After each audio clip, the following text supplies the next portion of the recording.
ഈ ഓണത്തെ നമുക്കേ പൂവിൻ്റെ ബിസിനസ് തുടങ്ങിയല്ല. പൂ ചിലപ്പോൾ ചീഞ്ഞു ഓടാ, നമുക്ക് ചെയ്യാത്ത ഐറ്റം പിടിക്കാം. ഓ, എന്നാൽ നമുക്ക് ഓണത്തപ്പൻ്റെ ബിസിനസ് തുടങ്ങാം. ഈ സാധനം തട്ടിമുട്ടി പൊട്ടിപ്പോയി കഴിഞ്ഞ് കഴിഞ്ഞാൽ നഷ്ടം വരും. ബിസിനസ് ചെയ്തതിൻ്റെ കാശുണ്ടെന്നൊക്കെ എനിക്കറിയാം. ഞാൻ ചോദിക്കും, ഒരു 10 കാണുമോ? ഇതുണ്ടാവൂല, പക്ഷെ 9 ഉണ്ടാവും.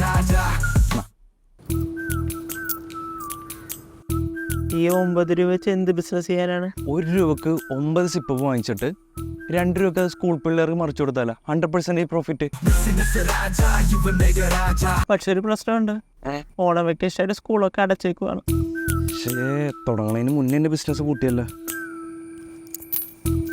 തിയേറ്ററിൽ പിള്ളേരായിട്ട് വന്ന പാരൻസിന് നമുക്കൊരു സർവീസ് കൊടുത്താലോ?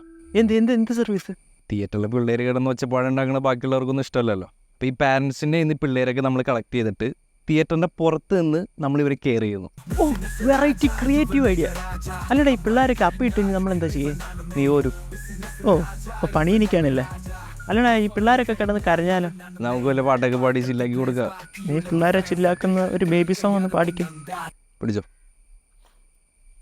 Baby, baby, baby, oh, just baby, baby, baby, oh. വിട്ടേക്കടാ, പിള്ളേരെ എങ്ങനെയെങ്കിലും ജീവിച്ചു പോട്ടെ.